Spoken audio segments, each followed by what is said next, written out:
ഇന്നത്തെ രാത്രി യാത്ര ഒരു സാധാരണ യാത്രയല്ല. എന്നാൽ സാധാരണയായി എല്ലാ വെള്ളിയാഴ്ചയും ഞങ്ങൾ നടത്താറുള്ളൊരു യാത്രയാണ്.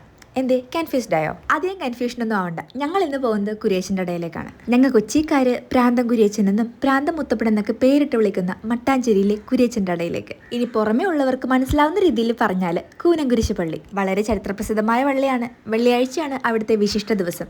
ഇന്നാണെങ്കിൽ മാസാദി വെള്ളിയാഴ്ചയും. അതുകൊണ്ട് തന്നെ നല്ല തിരക്കും റഷും ഉണ്ടായിരുന്നു. വഴി നിറച്ച ആൾക്കൂട്ടമായിരുന്നു. സാധാരണ ദിവസങ്ങളെക്കാളും വെള്ളിയാഴ്ചകളിൽ, പ്രത്യേകിച്ച് മാസാദി വെള്ളിയാഴ്ചകളിൽ ഇവിടെ വരുന്ന ആൾക്കൂട്ടത്തിന് കുറച്ച് തിരക്ക് കൂടും. തിരക്കൊന്ന് ഒതുങ്ങിയിട്ട് പള്ളിയിലേക്ക് കയറാന്ന് കരുതി ആ ഒരു ഗ്യാപ്പില് പള്ളിയുടെ ഫ്രണ്ടിലുള്ള കടയിലേക്ക് ഒന്ന് കയറി കൊന്തയും മറ്റു സാധനങ്ങളൊക്കെ ഒന്ന് വാങ്ങാൻ. പള്ളിയായിട്ട് ബന്ധപ്പെട്ട എല്ലാ ഐറ്റംസും കിട്ടുന്ന ഒരു ഷോപ്പാട്ടോ ഇത്. എന്താണെന്നറിയില്ല, ഇതിൻ്റെ അകത്ത് കയറുമ്പോൾ നമുക്ക് വല്ലാത്തൊരു സ്പെഷ്യൽ ആംബിയൻസ് ഫീൽ ചെയ്യും. അത് ഒരു വട്ടമെങ്കിലും ഇതിൻ്റെ അകത്ത് കയറി നോക്കിയാലേ മനസ്സിലാവുള്ളൂ കേട്ടോ. ശേഷം നമ്മൾ കുരിയച്ചൻ്റെ ഇടയിലേക്ക് കയറി. തിരക്കിന് വലിയ കുറവൊന്നും ഉണ്ടായിരുന്നില്ല. എന്നാലും നമ്മൾ അകത്ത് കയറി. അവിടെ നിന്ന് ഇറങ്ങി ഈ പള്ളി വന്നിരിക്കുമ്പോൾ കിട്ടുന്ന ഒരു പോസിറ്റിവിറ്റി ഉണ്ട്. സത്യം പറഞ്ഞാൽ ആ ഒരു പോസിറ്റിവിറ്റിയിലാണ് നമ്മുടെ ഓരോ ദിവസങ്ങളും കടന്നു പോകുന്നത്. ഇതിലൊക്കെ വിശ്വാസമുള്ളവരുടെ കാര്യമായിട്ട് ഞാൻ പറയുന്നത്. എനിക്കെന്തോ എല്ലാ വെള്ളിയാഴ്ചയും ഈ പള്ളി വന്ന് കഴിയുമ്പോൾ കിട്ടുന്ന ഒരു പുതിയ ഉണർവുണ്ട്. Something fresh start.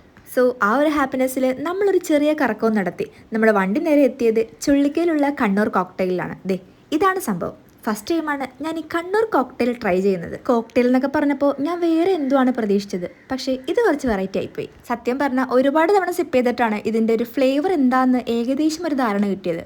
എൻ്റെ ധാരണ വെച്ച് ഇത് ഷമാമോ മറ്റോ ആണെന്ന് തോന്നുന്നു. സംഭവം കിടുവാണേ. പക്ഷേ ഇതിൻ്റെ അകത്ത് ഷമാ മാത്രമല്ല, വേറെ എന്തൊക്കെയോ ആഡ് ചെയ്തിട്ടുണ്ട്. രുചി കൊണ്ട് വല്ലാത്തൊരു ഫ്രഷ് ഫീലിംഗ് തോന്നി കേട്ടോ. എന്തായാലും സംഭവം കൊള്ളാം. ഒരു വെറൈറ്റി ഡ്രിങ്ക് ട്രൈ ചെയ്യുന്നതിൻ്റെ ഒരു എക്സൈറ്റ്മെൻറ്റും ഹാപ്പിനെസ്സും ആഞ്ചലീനയുടെ ഫേസിലും കാണായിരുന്നു. എന്തായാലും കണ്ണൂർ കോക്ടെയിൽ നമ്മൾ എൻജോയ് ചെയ്തു. അതിനുശേഷം അവിടുത്തെ സ്പെഷ്യൽ റൊമാലി ചിക്കൻ ഷവർമയും കൂടി നമ്മൾ ഓർഡർ ചെയ്തിട്ടുണ്ടായിരുന്നു. നല്ല ചൂടോടെയാണ് ഈ ഷവർമ റോള് നമ്മുടെ മുമ്പിലേക്ക് എത്തിയത്. അതുകൊണ്ട് തന്നെ ഇത് തുറക്കാൻ വേണ്ടി കുറച്ചങ്ങ് പാടുപെട്ടു. ആവേശം മൂത്ത് ഷവർമ വായിലേക്ക് വെച്ചതും അണ്ണാക്ക് വരെ പൊള്ളിപ്പോയി. വായിന്ന് പുക വന്നു. പിന്നെ ആ ചൂടൊന്ന് തണുപ്പിക്കാൻ വേണ്ടിയിട്ട് നമ്മുടെ കണ്ണൂർ കോക്ടെയിൽ തന്നെ കുടിക്കേണ്ടി വന്നു. ആക്രാന്തം കൂടുമ്പോൾ വാ പൊള്ളുന്നത് എന്തൊരു കഷ്ടമാണ്. പക്ഷേ ആ തണുപ്പ് കുടിച്ചപ്പോൾ കിട്ടിയൊരു ആശ്വാസം. പക്ഷേ അതുകൊണ്ട് നമ്മൾ തളർന്നില്ല. സോസും കൂട്ടി പിന്നെ ഒരു പിടിയും കൂടി പിടിച്ചു. അങ്ങനെ ഒരു വീക്കെൻഡായിട്ട് ഫാമിലി ആയിട്ട് ഒരുമിച്ച് പള്ളിയിലും പോയി നല്ല ഫുഡൊക്കെ കഴിച്ചു. ഒരു കറക്കമൊക്കെ ഇറങ്ങി ഇനി ഹാപ്പി ആയിട്ട് നേരെ വീട്ടിലേക്ക്. അപ്പോൾ ബൈ.